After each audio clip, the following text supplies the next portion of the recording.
मैं भगवान ईश्वर के इस संसार में होने से इनकार करता हूँ। ना ही मैं किसी सर्वशक्तिमान, सर्वव्यापी व सर्वज्ञानी होने पर भी विश्वास रखता हूँ। हाँ, मैं कोई सेखी नहीं बघारता कि मैं मानवीय कमजोरियों से काफ़ी ऊपर उठ चुका हूँ। मैं बस एक मनुष्य हूँ, इससे ज़्यादा कुछ नहीं। यही वजह है कि अहंकार भी मेरा स्वभाव बन चुका है। यहाँ तक कि मुझे मेरे कॉमरेड के बीच निरंकुश कहा जाता था। मेरे दोस्त मेरी निंदा किया करते थे। इसके साथ मेरे कुछ दोस्तों की शिकायत है कि मैं अनचाही ही अपने विचार उन पर थोपता हूँ, साथ ही अपने प्रस्तावों को मनवा लेता हूँ। ये बात काफ़ी हद तक सही भी है। इसे तुम अहंकार कहते हो तो ठीक है, लेकिन मुझे अपने मत पर गर्व है। मैं ये समझने में पूरी तरह से असफल रहा हूँ कि एक व्यक्ति जो ईश्वर में विश्वास रखता है, सहसा अपने व्यक्तिगत अहंकार के कारण उसमें विश्वास करना बंद कर दे। दो ही रास्ते संभव हैं, या तो मनुष्य अपने को ईश्वर का प्रतिद्वंदी समझने लगे या स्वयं को ही ईश्वर मानना शुरू कर दे। इन दोनों ही अवस्थाओं में वो सच्चा नास्तिक नहीं बन सकता, क्योंकि पहली अवस्था में वो अपने प्रतिद्वंदी के अस्तित्व को नकारता ही नहीं, जबकि दूसरी अवस्था में वो ऐसी चेतना के अस्तित्व को मानता है। लेकिन मेरे कुछ दोस्तों को लगता है कि लाहौर षड्यंत्र के दौरान मुझे जो अनावश्यक यश मिला, शायद उस कारण मैं व्यसाभिमानी हो गया। लेकिन मेरा नास्तिकतावाद कोई अभी हाल ही की उत्पत्ति नहीं है। मैंने तो ईश्वर पर विश्वास करना तब छोड़ दिया जब मैं एक अप्रसिद्ध नौजवान था। कम से कम एक कॉलेज का विद्यार्थी तो ऐसी किसी अनुचित अहंकार को नहीं पाल पोस सकता जो उसे नास्तिकता की ओर ले जाए। यद्यपि मैं अपने कुछ अध्यापकों का चहेता था तथा कुछ अन्य को मैं अच्छा नहीं लगता था, पर मैं कभी भी बहुत मेहनती अथवा पढ़ाकू विद्यार्थी नहीं रहा। अहंकार जैसी भावना में फंसने का कभी मौका ही नहीं मिल सका। मैं तो एक बहुत लज्जालू स्वभाव का लड़का था, जिसकी भविष्य के बारे में कुछ निराशावादी प्रकृति थी। मेरे बाबा, जिनके प्रभाव में मैं बड़ा हुआ, एक रूढ़िवादी आर्य समाजी हैं। एक आर्य समाजी और कुछ भी हो, नास्तिक नहीं होता। अपनी प्राथमिक शिक्षा पूरी करने के बाद मैंने DAV स्कूल लाहौर में प्रवेश लिया और पूरे 1 साल अपने छात्रावास में रहा। वहाँ सुबह और शाम की प्रार्थना के अतिरिक्त मैं घंटों गायत्री मंत्र जपा करता था। उन दिनों मैं पूरा भक्त था। बाद में मैंने अपने पिता के साथ रहना शुरू किया।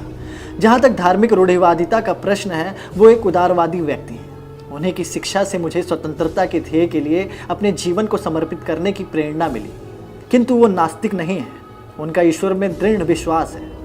वे मुझे प्रतिदिन पूजा प्रार्थना के लिए प्रोत्साहित किया करते रहे। इस प्रकार से मेरा पालन पोषण हुआ। असहयोग आंदोलन के दिनों में राष्ट्रीय कॉलेज में प्रवेश लिया।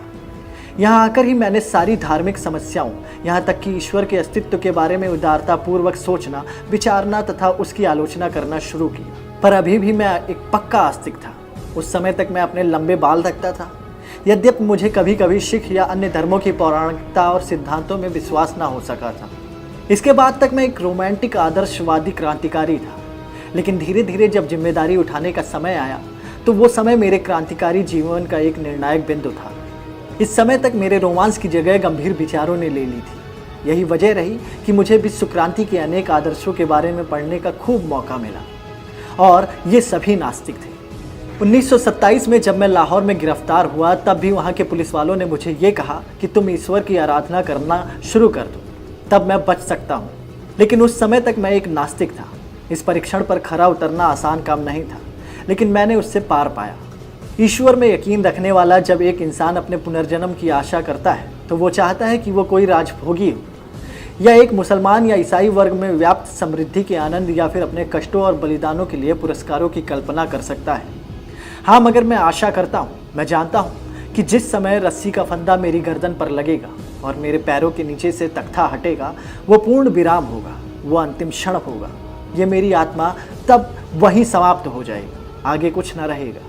अगर हकीकत में किसी सर्वशक्तिमान, सर्वव्यापक और सर्वज्ञानी ईश्वर ने इस विश्व की रचना की है, तो क्या कोई मुझे बताएगा कि उन्होंने ये रचना क्यों की है, जब इस संसार में रहने वाला हर एक इंसान संतुष्ट ही नहीं है। हाँ, मगर ध्यान रहे, आप ये ना कहें कि यही उसका नियम है, क्योंकि अगर सर्वशक्तिमान भी किसी दायरे में आता है तो वो सर्वशक्तिमान नहीं है। लेकिन जो भी इसके अस्तित्व पर उंगली उठाता है, या तो उसे ऐसा करने से रोका जाता है, या फिर उसे काफिर या पाखंडी कहा जाता है। यहाँ ये मायने नहीं रखता कि उसका तर्क कितना सही है, कि उसे झुठलाया नहीं जा सकता। यहाँ तक कि उसे ईश्वर के डर से झुकाया जाता है। हाँ, मगर वो झुकता नहीं है, ना ही टूटता है, इसलिए उसे पाखंडी कहा जाता है। मैं पूछता हूँ, तुम्हारा सर्वशक्तिशाली ईश्वर हर व्यक्ति को क्यों नहीं उस समय रोकता जब कोई पाप या अपराध कर रहा होता है? यह तो वो बहुत आसानी से कर सकता है। उसने क्यों नहीं लड़ाकू राजाओं की लड़ने की उग्रता को समाप्त किया और इस प्रकार विश्व युद्ध द्वारा मानवता पर पड़ने वाली विपत्तियों से उसे बचाया। उसने अंग्रेजों के मस्तिष्क में भारत को मुक्त कर देने की भावना क्यों नहीं पैदा की। सबको मालूम है, अंग्रेजों ने भारत पर अपना अधिकार किसी सर्वव्यापी या सर्वशक्तिमान की वजह से नहीं, बल्कि बंदूकों और सैनिकों के दम पर किया था। अंग्रेजों की हुकूमत यहाँ इसलिए नहीं है कि ईश्वर चाहता है, बल्कि इसलिए कि उनके पास ताकत है और हम में उनका विरोध करने की हिम्मत नहीं है। वो हमको अपने प्रभुत्व में ईश्वर की मदद से नहीं रखी, बल्कि बंदूकों, राइफलों, बम और गोलियां पुलिस और सेना के सहारे रखे हुए हैं। यही हमारी उदासीनता है और कुछ नहीं। इसी जंजीरों को तोड़ने की जरूरत है ताकि हम ईश्वर और उसके होने की कल्पना से बाहर निकल सकें। इस बीच मेरे एक दोस्त ने मुझसे प्रार्थना की बात कही और कहा कि जब मैं अपने जीवन के आखिरी दौर में पहुंचूंगा तो ईश्वर में विश्वास करना शुरू कर दूंगा। लेकिन नहीं मेरे प्यारे दोस्त, ऐसा नहीं होगा। मैं इसे अपने लिए अपमानजनक तथा भ्रष्ट होने की बात समझता हूँ। स्वार्थी कारणों से मैं प्रार्थना नहीं करूँगा। पाठकों और दोस्तों, क्या ये अहंकार है? अगर हाँ, तो मैं स्वीकार करता हूँ।